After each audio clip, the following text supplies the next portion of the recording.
அனைவருக்கும் எஸ்பி ஸ்லோகாஸின் இனிய வணக்கம். தேவி நாராயணியத்தில் 37வது தசகத்தில் 1 முதல் 5 வரையிலான ஸ்லோகங்களையும் அதன் அர்த்தங்களையும் இந்த பதிவில் நாம் பார்க்கலாம். ஸ்ரீ குருப்யோ நமஹ.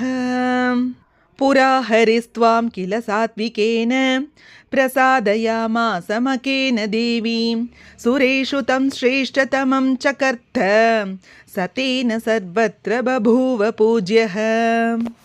பொருள்: அம்பாளை பூஜித்தாலும் தியானம் செய்தாலும் யக்ஞம் செய்தாலும் தவம் செய்தாலும் கிடைக்கும் பலன்களை இதுவரை பார்த்தோம். அம்பாளை மட்டுமில்லாமல் அவள் பக்தனை துதித்தாலும் இந்த பயன்கள் கிடைக்கும் என்று இந்த தசகத்தில் சொல்லப்பட்டுள்ளது.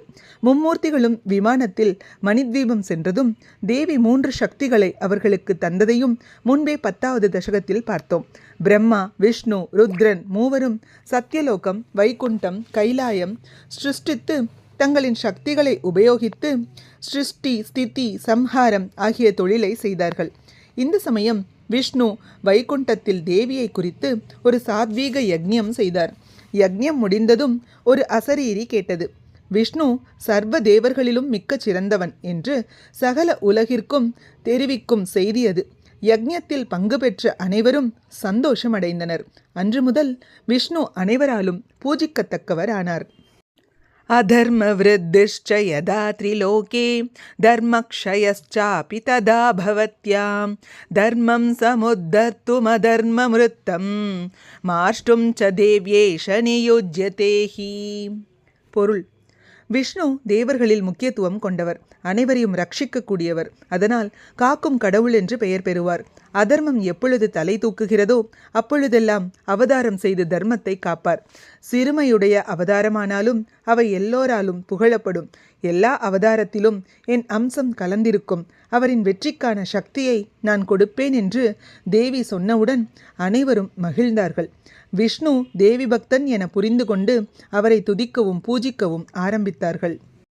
சயீட்யதே சர்வத ஏவ சர்வைஹி பத்ன்யா ச பூதைஷ்ச சமம் கிரீஷஹ இலாவ்ருதே பூருஷ சந்நிதானே சங்கர்ஷனாக்கியம் பஜதே முராரிம். பொருள்: தேவியையும் தேவி பக்தனான விஷ்ணுவையும் துதித்து அவர்களின் அனுக்கிரகத்தை இவ்வுலக மக்கள் விரும்பினார்கள். உதாரணமாக, இலாவிருத்தம் என்னும் இடத்தில் சிவன் பார்வதியுடனும் பூதகணங்களுடனும் விஷ்ணுவை துதிக்கிறார். இந்த இடத்தில் சிவன் மட்டும்தான் ஆண். எந்த ஆண்மகன் அங்கு வந்தாலும் அவன் பெண்ணாக மாறிவிடுவான். இதை பற்றி விரிவாக 5வது தசகத்தில் பார்த்தோம். பிரம்மா சத்தியலோகத்தில் சிருஷ்டி ஆரம்பத்தில் தாவரங்களையும் பசு, பக்ஷி முதலியவைகளையும் அதன்பின் மனிதனையும் சிருஷ்டித்தார். முதல் மனிதன் ஸ்வாயம்புவன். அவனுக்கு பிரியவிரதன், உத்தானபாதன் என 2 மகன்களும் ஆகுதி, தேவகூதி, பிரசூதி என்று 3 பெண்களும் பிறந்தனர். பிரியவிரதனுக்கு 2 மனைவிகள், 13 புத்திரர்களும் 1 பெண்ணும் பிறந்தார்கள். 3 பேர் மன்வந்திராதிபதிகள், 3 பேர் சந்நியாசிகள், வாரிசுகள் 7 பேர் மட்டுமே. பிரியவிரதன் அரசாண்டு வரும் காலத்தில் தன் அரசாட்சியில் சூரியன் உதயமானால் வெளிச்சமும் மறைந்தால் இருளும் ஏன் ஏற்பட வேண்டும்? எப்பொழுதும் பிரகாசமாகத்தானே இருக்க வேண்டும் என்று தன் யோக சக்தியால் இருளை விரட்டுவோம் என்று சூரியனைப் போல் ஒளி கொண்ட ஒரு தேரில் ஏறி பூமியை 7 முறை சுற்றி வந்தான். பூமியில் அந்த தேர்ச்சக்கரம் அழுந்திய இடம் 7 சமுத்திரம் என்று சொல்லப்படுகிறது. சக்கரம் பதியாத இடங்கள் ஜம்புத்வீபம், பிலஷக்த்வீபம், சால்மலித்வீபம், குச்சத்வீபம், கிரௌஞ்சத்வீபம், சாக்கத்வீபம், புஷ்கரத்வீபம் என்று கூறப்படுகின்றன. 7 சமுத்திரமும் 7 தீவும் ஆனது. 7 புத்திரர்களுக்கும் 7 தீவை கொடுத்தார். பெண்ணை சுக்கராச்சாரியருக்கு கொடுத்தார். முதல் மகனான ஆக்னிதரனுக்கு ஜம்புத்வீபம் கிடைத்தது.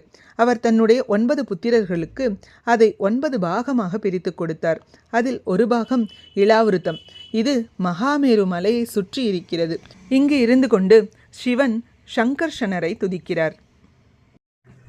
தமேவ பத்ரஸ்ரவசோ ஹயாஸ்யம் பத்ராஸ்வவர்ஷே முனயஸ்துவந்தி பிரக்லாத உச்சைர் ஹரிவர்ஷவாசி விஸ்வார்த்தி சாந்தியை நிருஹரிம் சனௌதி.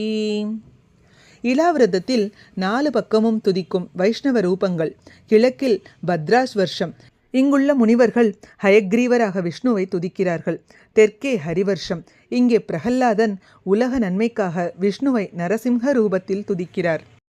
श्रीकेतुमाले खलु कामरूपं तं रम्यके मत्स्यतनुं मनुश्च हिरण्मये कूर्मशरीरभाजं स्तुवन्ति नारायणमर्यमाच.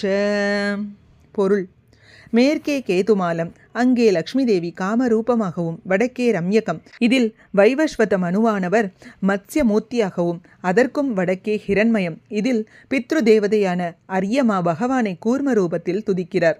இப்படியாக பகவானை பல பக்தர்கள் பல ரூபங்களில் பல இடங்களில் துதிக்கின்றனர்.